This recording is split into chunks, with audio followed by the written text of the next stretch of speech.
In the Name of Overhead Athletics podcast, where we cover rehabilitation, biomechanics, human movement, and optimizing human performance. Welcome back. Today in the Name of Overhead Athletics, we have special guest Dave Tomsich on the podcast. Little introduction on Dave. Dave is the Director of Sports Rehabilitation at the Pistons Performance Center, and he's also professor of biomechanics and human movement at Wayne State University and at Oakland University in the Doctorate of Physical Therapy programs. He is a physical therapist where he achieved a bachelor's degree in physical therapy from Oakland University, a master's in science and PT from the University of Kentucky, and a doctorate in physical therapy from St. Scholastica University.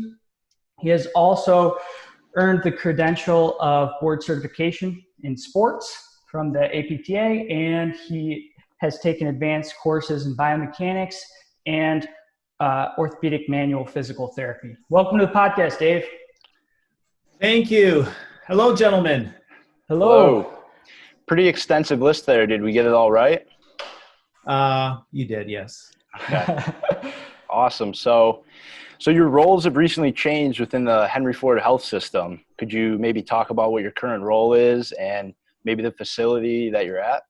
Yeah, so I believe in August, I switched to my current title of Director of Sports Rehab for the Henry Ford Health System. In October, we opened up our Center for Athletic Medicine, Pistons Performance Center, opened it up to the public, and was doing great, being busy, and of course we have a current environment that threw a little wrench into things. Oh yeah. The current situation has kind of made things interesting. Are you guys doing a lot of things remotely, or are you guys just trying to get the facility organized to get up and running? No, so we have been fortunate enough to remain open throughout this entire situation, and currently we are very busy, and we're getting ready to open up a number of sites next week. Around the state or? Around the Metro Detroit area, yes. Oh, awesome. So maybe you could touch on your journey a little bit. We actually had, just for all the listeners out there, Carter and myself had Dave as our biomechanics professor in physical therapy school. And one of the great things about Dave's class was, it was very inspirational. He had many motivational pieces intertwined into the human motion analysis stuff. And maybe you could kind of touch on your journey and how you got started in biomechanics and in rehabilitation. Sure. So after undergrad at Oakland, I worked in a orthopedic clinic for a couple of years, and decided to move to Kentucky with my college roommate, who was also a PT at the time. And so I kind of it was so random, I followed him to Kentucky. And it was all his plan, all his idea on what he wanted to do. And I just kind of went for the ride. And it was the best decision I have ever made. It kind of opened me up to a new area of physical therapy, and that's kind of the biomechanics world, the area of movement. And for the first time, I kind of found something within the profession I really loved.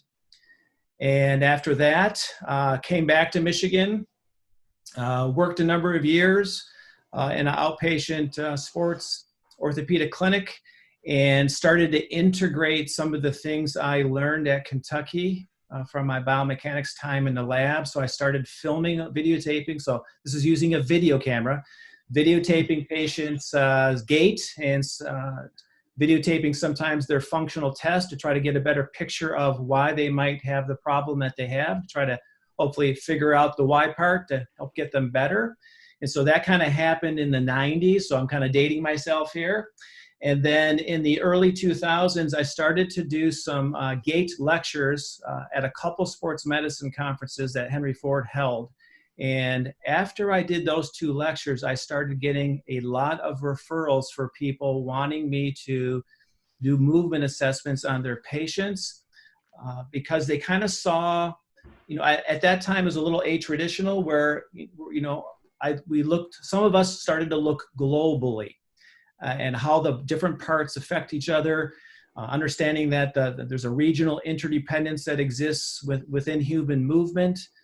And we have some smart physicians here at Henry Ford and elsewhere, and they kind of caught on to that and kind of thought it was a different way of looking at patients. And so I started to get a lot of referrals, and that completely kind of changed my career in that's almost all I do now. So now at your new facility, you have some very state-of-the-art equipment. You have a semi 3D motion analysis, and you use ground force plates and things like that. Maybe you could touch on 2D motion analysis error and how you can, how you're using this 3D motion analysis system. Sure. So we're lucky. We actually have 2 semi-motion capture labs. We have a running lab with 8 high-speed digital cameras with a treadmill that measures pressure. So we can kind of get a mapping of kind of the foot pressure while they're running on the treadmill with the 3D imaging. And then we have on our second floor another movement lab that also has 8 high-speed digital cameras with 4 Bertec force plates. In that room, we do more of the classic, non-running related sport-specific testing, jumping, cutting, etc. A little bit of gait. So we have those 2 rooms, which we're very fortunate to have. And I'm sorry, what was the rest of your question? 2D motion analysis errors. Carter and I were actually talking about this just before. And we were looking back at some things we actually got in your class on 2D motion analysis errors. So maybe if you wanted to touch on how 3D motion analysis can give you a different picture of the movement. Yeah. So, I've done 2D for a long time and have been and eagerly awaiting the arrival of 3D at our work. 2D, there's issues with 2D. You have something called perspective error that occurs. And so if the video camera is not perfectly perpendicular to how that person is moving at all their joints, you can get some inaccurate information on their kinematics and on how they're moving. And so, for a while there, I was using an iPad, and I still do sometimes. And, you can calculate joint angles and things like that on the iPad, but you just have to know that there's error with those numbers, depending on how that person is moving relative to the position of your iPad in the 2D environment. So going to 3D has helped improve the accuracy of the data, which is tremendous. I still, however, like to have a pair of eyes on the person. And I still like to go through the video visually, just because I've used my eyes for such a long time. There's still a little bit of a trust factor there. And I can't just look at data and have a picture of how they're moving. I need to do both. And then, of course, any good 3D, 2D movement assessment has to always be combined with a physical examination to help give you the why of the data or the numbers that you're seeing. Too many times I see the mistake made where, a person watches them run and, they see a pelvic drop, and, the first automatic thought on the cause of that pelvic drop is going to be weak hip abductors, which could be a reason why their pelvis drops. But in many cases, there are so many other reasons, impairments that can make that person's pelvic drop. You need to be able to put the 2 together to figure out why you see what you see. And so so the physical exam is still a critical element to try to figure out why the person is moving that way. And then to figure out what kind of treatment you're going to do. Absolutely. And I want to touch on one more thing here with 3D motion analysis and some of the things that you're looking at even in your 2D motion analysis before Carter jumps in and has some questions about exercise progression. Something that I see a lot in the internet world of training baseball players and looking at pitching analysis is people often mistake pelvic motion and femur motion, and they're thinking that things are external rotation or internal rotation when in fact they're ignoring one component, which is the relative motion. And we know there's 5 ways in which you could internally rotate the hip or externally rotate the hip based on which component's moving and which component's moving faster. And so is that something that you can see more easily in a 3D motion analysis? And, maybe you could just touch on that and your thoughts on that, because I'm sure you see that all the time in gait analysis and jumping and other things as well. Yeah, it's an interesting thing you just asked there. So all you can see with the data is the data. You don't know who's moving on who. So again, having a pair of eyes on the person, looking at the actual video itself can help give you a better picture of, is this a top-down driven motion or a bottom-up driven motion, to try to figure out if there's a relative or not a relative rotation. So I was at a conference one time, and the talk was on runners, and they were looking at pelvic drop. Actually, they weren't even looking at pelvic drop. They were looking at hip adduction, and they were giving numbers on maybe what norms were. And I asked a question. I go, is the number you're giving us the pelvis moving on the femur, or the femur moving on the pelvis, or a combination of the two? And they couldn't answer it because they're just looking at the numbers. Gotcha. And to me, I wanted to know if it was a pelvic drop causing it, or was it the femur going in on the pelvis, or a combination of the two, because sometimes that might help me figure out, again, how I might attack that hip adduction problem if it was excessive. Gotcha. And they didn't know because they just look at the number. Gotcha.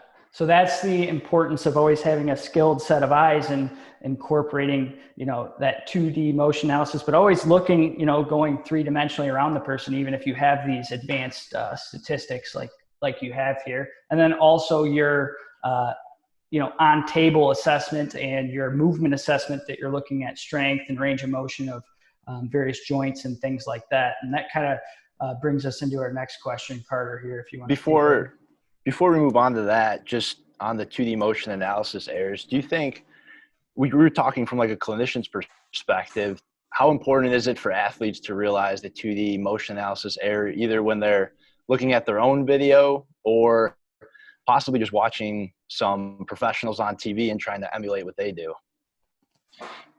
Do you think athletes can get in trouble, where they see one thing on TV, but in reality, something else is happening?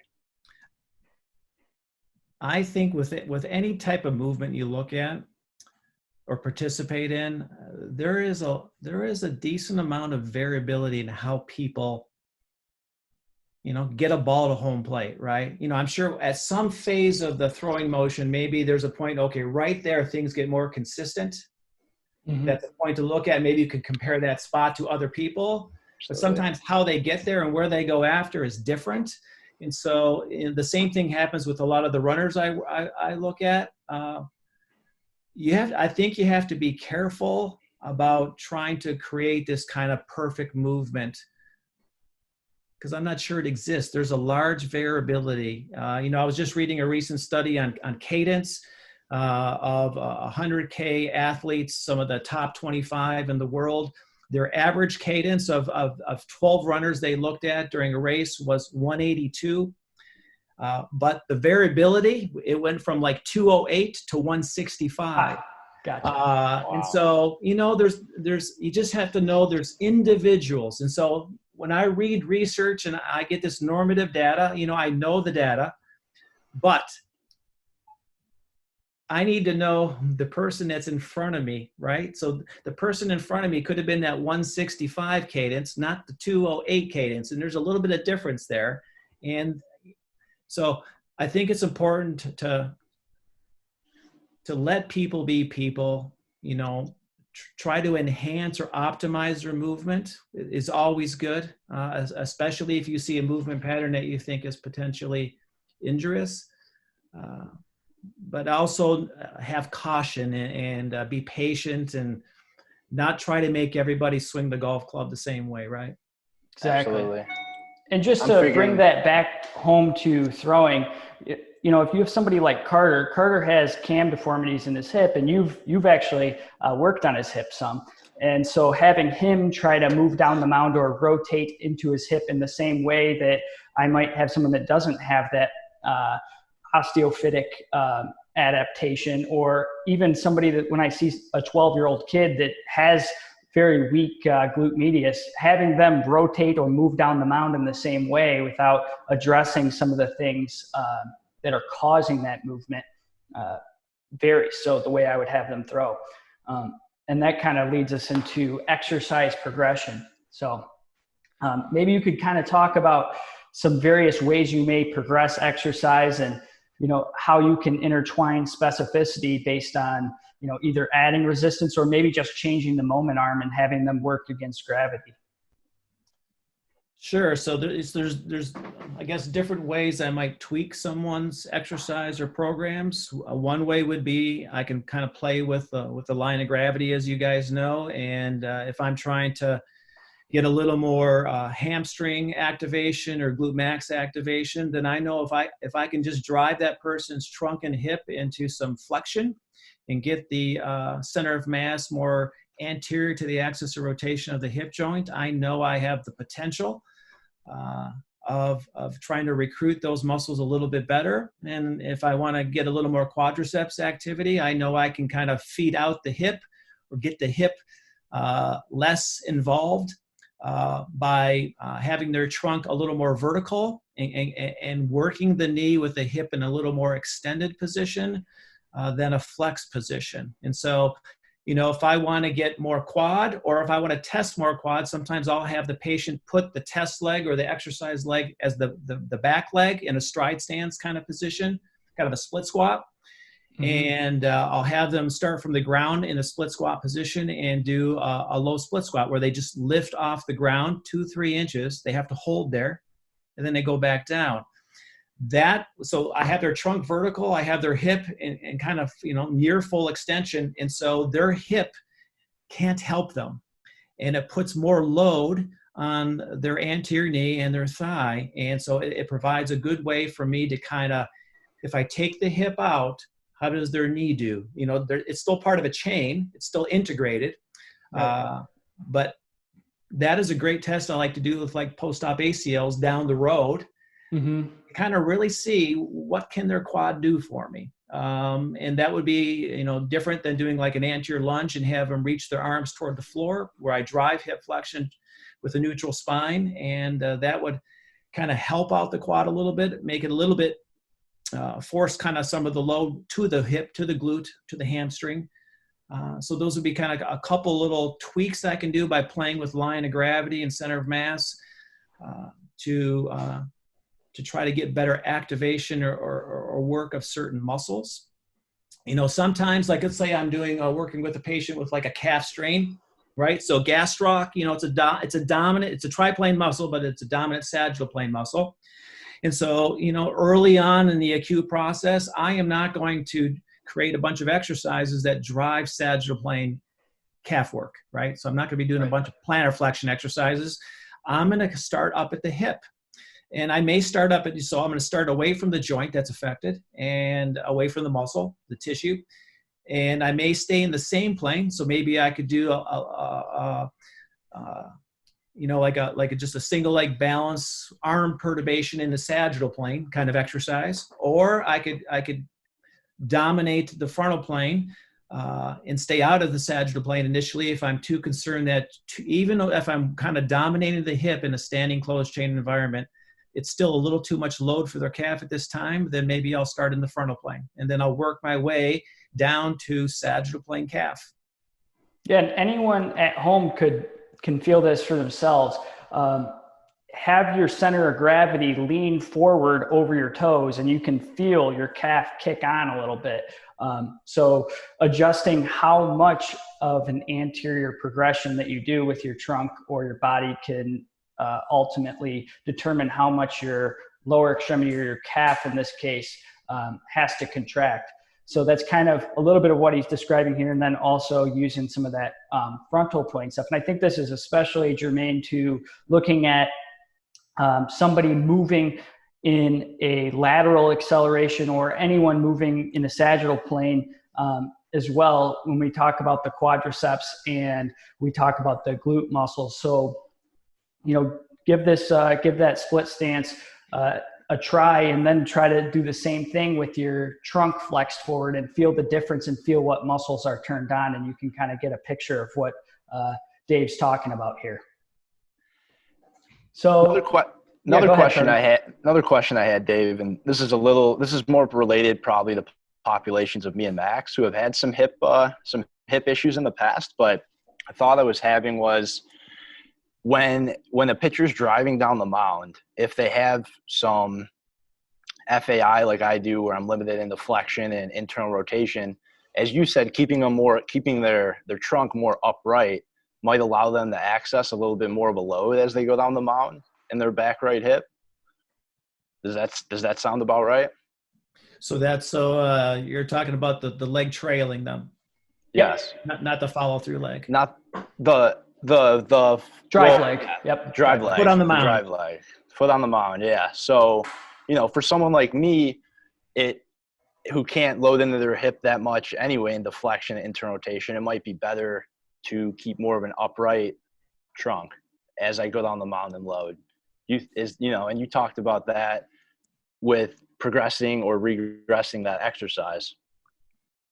Yeah. So if you're suggesting that if you lean your trunk more forward as you're driving off that leg, that would drive more flexion. And if you don't have the flexion necessary for that, you might get into a little trouble. Is that what you're saying? Yes. Absolutely. Yeah. So when hip mobility is critical for many of the tasks we do, many of the sports we play, right? And many of the patients that I see have hip mobility restrictions. Sometimes it's in every direction, and sometimes it might be in just one. But I think it's critical that a person's hip can go through two key global motions. They need to be able to absorb in their hip and every other joint. So for your drive leg, you need to first be able to load right in flexion, adduction, internal rotation. And if you have FAI, those are the three motions that's harder to move into. It's probably a little bit better that when you head up into your windup, you're normally I guess a little more vertical, right? But then you need to be able to transform those three motions into extension, abduction, external rotation. And sometimes with the FAI, I've seen issues with both where not only do they have a little bit of issue with flexion, they also have an issue with extension. And if you force their extension too much, you irritate their hips. I think as you're designing exercises and you're trying to think about changing, if you're thinking about tweaking their form for their activity, right, you need to stay within the confines of where they're successful, right? And you're not trying to, obviously we want to expand their thresholds, their ability to move, right? But we want to make sure that we're not driving a motion beyond their capabilities, because then it's going to lead to some kind of compensatory motion, and oftentimes something else gets beat up, right? Absolutely. And injury is the opposite of successful. Yes. And we also have to keep in mind, on this thing, something I was thinking about is if we do put them more in extension, we're going to make them more quad dominant at that part in the throw rather than, using their gluteal muscles, their glute max or their posterior glute med. So these are all things that, as you're looking at movement for all the listeners, these are things you're keeping in mind. Going on from that, we see a lot of tendinopathy, a little bit less tendinitis, and I'm sure you see a lot of tenosynovitis and a lot of tendinosis. And maybe you could just touch on some of your thoughts as you give exercises for these patients, and then, how you might incorporate, different types of exercises when you see some sort of tendinopathy. Yeah, tendinopathies they're interesting and they are challenging, especially a patellar tendinopathy and Achilles tendinopathy. Those are the ones I see the most. And, any kind of tendinopathy is a challenge. I kind of approach it two ways. The first way, and it's the way I will approach every single patient, is I'm trying to figure out why that tissue got loaded excessively. Most injuries are due to excessive loading. Why it got loaded excessively in the first place. And so for me, that's I'm trying to identify how they move and why they move that way, to try to figure out why they got stressed at their Achilles tendon, for example. So there's always going to be that approach that tries to attack the causes. Then I'm also going to maybe do some tendon capacity training, right? Trying to get that tendon stronger. Mm-hmm. You know, most of the patients that I see, they're in the tendinosis category. So they have some degeneration of that tendon occurring. Their rope is getting thinner and weaker, right? And so I will do some training that will involve some local tendon capacity training. I tend, especially if it's acute, I tend to start isometric. And so there's been more data the last few years about high intensity, high maximal isometric training for 30 to 60 seconds, 1 to 3 reps, 3 to 5 sets. People vary on kind of the quantity or the intensity of everything, but I will tend to start there. I tend to stretch tendons, muscle tendon units. I try not to go through the tendon sometimes. So sometimes I completely avoid stretching through the tendon and instead might go to more of attacking the muscle, whether that's with, tools or, my hands, foam roll for the patient and kind of laying off the tendon. Some tendinopathies get irritated if you start stretching them too much. It's like a proximal hamstring one, which I see a lot in runners. And then, so there's a component of trying to attack the causes. There's a component of trying to maybe improve tendon capacity. And then I'll, progress from isometric to then more concentric, eccentric training. Sometimes I'll do just the eccentric phase separately, but I've seen enough stuff in the literature lately that, I think it's important, how people move, they need to load and unload. They need to move into absorption and go into propulsion. So I don't really like trying to train a contraction type. I like to try to build function, capacity in the tendon and the whole muscle the way it should work. And then hopefully if I'm addressing the causes of the problem, that will also help take off that kind of load off the tissue while I try to increase the strength of the tendon itself. So I guess that's my tendinopathy kind of strategy. Yeah, absolutely. That was awesome. And then if we could circle back to motion analysis, something that we see that's pretty popular now is people are using accelerometers and accelerometers that have gyroscopes. And a lot of the times they extrapolate quite a bit of information from just one accelerometer placed on an extremity. How would you fit that into your analysis, or how would you use something like that in combination with the other assessments that you do on a daily basis? I have not used accelerometers since my days at Kentucky, so it's been a long, long time.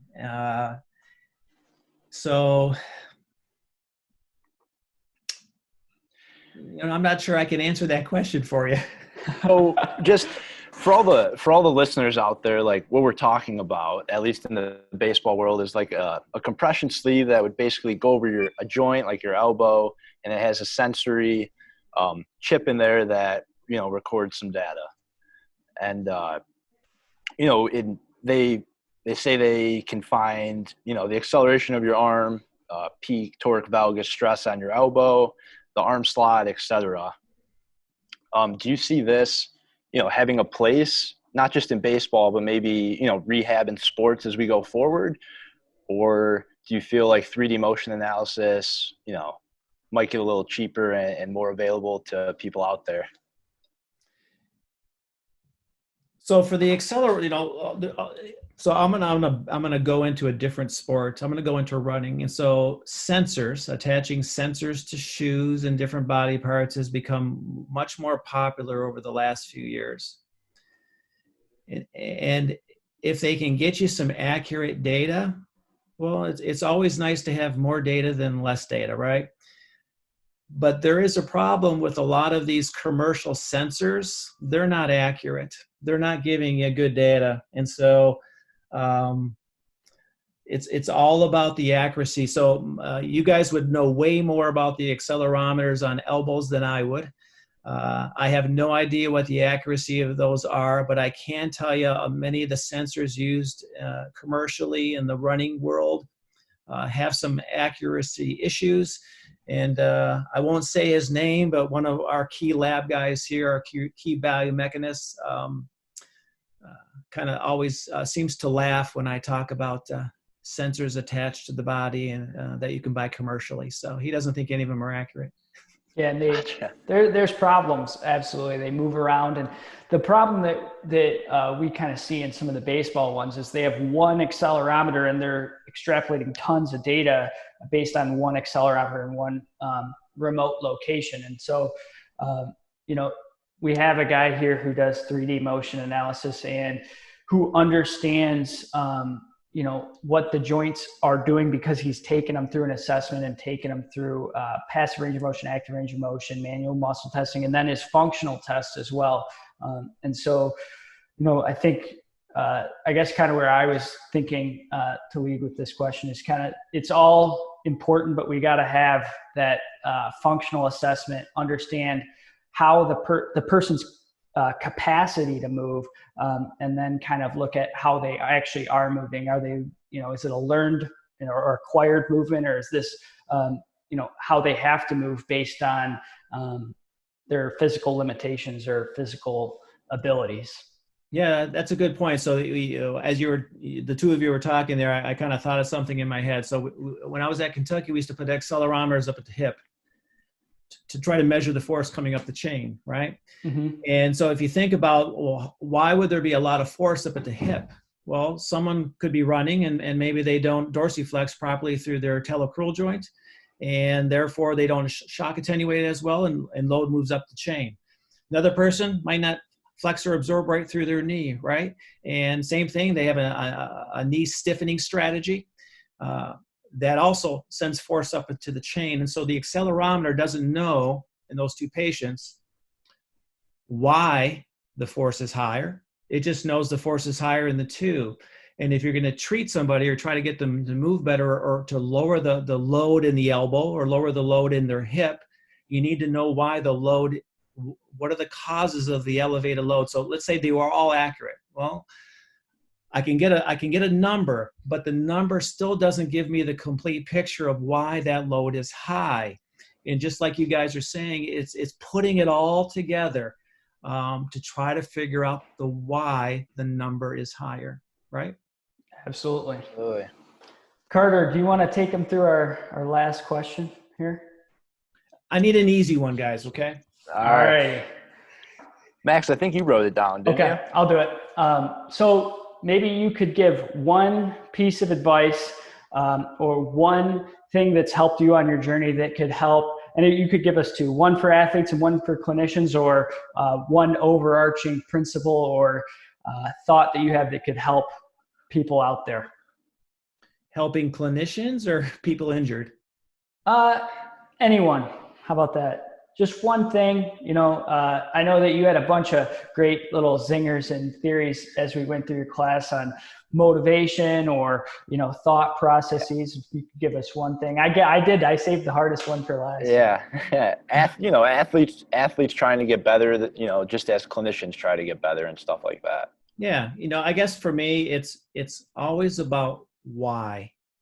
Why did the athlete get injured? What are the impairments that, if it's not traumatic where it's obvious, obviously, if it's more overuse, why do they have their problem? And just understanding that different athletes, different people can get the same problem for different reasons. So, you get a tibialis posterior tendinopathy, usually because you pronate too much. Okay, so that would be the one commonality among 10 patients that have that problem.